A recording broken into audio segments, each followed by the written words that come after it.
सिर्फ कुछ दिन बाकी है आपके एग्ज़ाम्स में। मान लीजिए यहीं कोई 7-8 दिन पीयू के लिए और 10-12 दिन क्लर्क के लिए। कुछ लोग कहते हैं कि अब इन 7-8 दिन में क्या ही होगा? हमने साल भर तो पढ़ाई की ही है, प्रैक्टिस भी की है, तो अब इस 1 हफ्ते में ऐसा कुछ बदल तो नहीं जाएगा। कुछ लोग ऐसे भी हैं जहाँ पे मैंने देखा है, मेरे यहाँ भी हुआ था कि अगर कोई फंक्शन है या कुछ है और आप उनसे बोलोगे कि मेरा पेपर है अभी 1 हफ्ते बाद, तो यही सामने से जवाब आता है कि साल भर पढ़ तो लिया है, अब अगर 2-3 दिन नहीं भी पढ़ोगे तो क्या हो जाएगा? ऐसा नहीं है। अब जो ये दिन बचे हैं, ये आपको वेस्ट नहीं करने हैं। ये जो कुछ दिन हैं लास्ट के, ये बहुत इम्पोर्टेंट रोल प्ले करते हैं। ये डिसाइडिंग फैक्टर हैं। इन दिनों से डिसाइड होगा आपका फ्यूचर। आपको बिल्कुल भी लाइटली नहीं लेना है। कुछ बच्चे मुझे मैसेज कर रहे थे कि अब ये जो 1 हफ्ता बचा हुआ है, हम ऐसा क्या करें कि हमारे क्वांट में नंबर बढ़ जाएँ? क्वांट में नंबर नहीं बढ़ पा रहे हैं, ऐसा क्यों?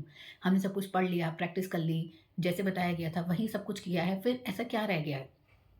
तो ये जो आज की वीडियो है मेरी, वो मैं इसीलिए बना रही हूँ कि ये जो 1 हफ्ता है ना, कहने के लिए ये बस 7 दिन है, बट अगर आप ऐसे देखिए तो ये भी बहुत है। आपको कुछ नंबर ही तो बढ़ाने हैं ना, आपको आता तो सब कुछ है। ऐसा तो है नहीं कि आपको एकदम स्टार्टिंग से शुरू करना है। आता तो आपको सब कुछ है, कॉन्सेप्ट क्लियर है, बट कुछ शायद ऐसी मिस्टेक्स हो रही हैं, जिसकी वजह से नंबर नहीं बढ़ पा रहे हैं। मतलब आप आज की वीडियो देखेंगे, तो ये पक्का है कि आपके अगर अभी 20-25 नंबर आ रहे हैं क्वांट में, तो 30-35 तक आएँगे। ठीक है? इसमें हम देखिए गलती क्या कर रहे हैं। आप में से बहुत सारे बच्चे होंगे जो शायद सही भी कर रहे होंगे, लेकिन कुछ बच्चे ऐसे होंगे जो मॉक टेस्ट तो दे रहे हैं, लेकिन उन्होंने अभी तक जो पीवाईक्यू होते हैं यानी कि previous year question memory based mock जो होते हैं वो नहीं दिए हैं। अब आपके पास टाइम है, आप नए मॉक तो दे ही रहे हो, बहुत सारे दे चुके हो, एक दिन में बहुत सारे दे रहे होगे, तो 1-2 आप ऐसे पेपर भी दो जो मेमोरी बेस्ड होते हैं, यानी कि 2020 से अभी तक के जितने भी मेमोरी बेस्ड पेपर हैं, आप वो दीजिए। अब ये मेमोरी बेस्ड पेपर होते क्या हैं? देखिए, जैसे आपका एग्ज़ाम हुआ, आप एग्ज़ाम सेंटर से जब बाहर आते हो, तो बहुत सारे कोचिंग वाले जो होते हैं, वो बच्चों से क्वेश्चन पूछ के एक पेपर सेट करते हैं, जो कि आपके रियल पेपर के जैसा ही होता है। एकदम सेम तो नहीं हो सकता क्योंकि वो पेपर तो किसी को नहीं मिलता है। तो वो मेमोरी बेस्ड पेपर इसीलिए बोला जाता है कि जो बच्चे अपनी मेमोरी से बताते हैं कि हाँ, ये क्वेश्चन आया था, इस तरीके का था, तो वैसा वो पेपर सेट करते हैं, जो पेपर के लेवल के ही होता है। जो आपने मेन पेपर देते हो, आप उस लेवल का ही होता है। तो जब आप मेमोरी बेस्ड पेपर दोगे ना, तो आपको पता चलेगा कि हाँ, लेवल सच में आता कैसा है। कई बार ना मॉक टेस्ट बहुत ही टफ आ जाते हैं, तुम्हारे नंबर कम आ जाते हैं और क्या होता है, हमारा कॉन्फिडेंस लूज़ हो जाता है।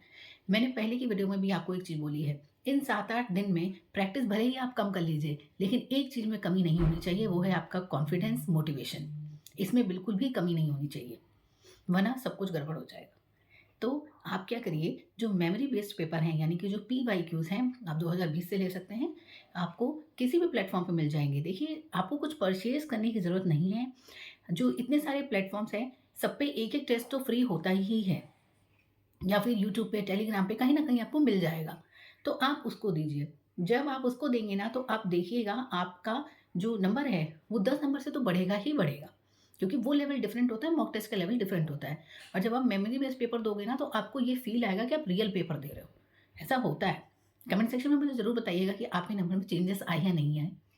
और मैं बार-बार एक चीज़ आपसे बोल रही हूँ कि अपनी मोटिवेशन में, अपने कॉन्फिडेंस में कोई कमी मत आने दीजिएगा।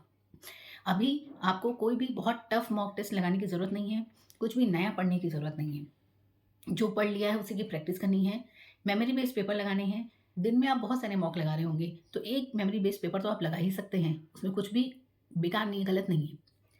अभी आपका जो पेपर है वो बहुत सारी शिफ्ट्स में होता है, तो अभी से अपना शिफ्ट डिसाइड मत करिए कि इसी शिफ्ट में दूँगा मैं, क्योंकि अभी कुछ पता नहीं है।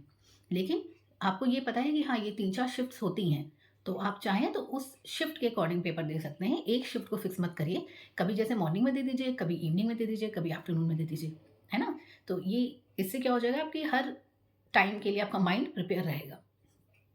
तो एक मॉक जैसे आपने सुबह दे दिया, मेमोरी बेस्ड शाम को दे दिया, फिर क्या करना है, एनालाइज़ करना है। देखिए, मेमोरी बेस्ड जो पेपर है उसको एनालाइज़ बहुत अच्छे से करिएगा, क्योंकि जब आप वहाँ मेन पेपर देने जाएँगे ना, तो आपको फ़ील होगा कि हाँ, जो मैंने मेमोरी बेस्ड पेपर 4-5 साल के लगाए हैं, उससे काफ़ी सेम है ये।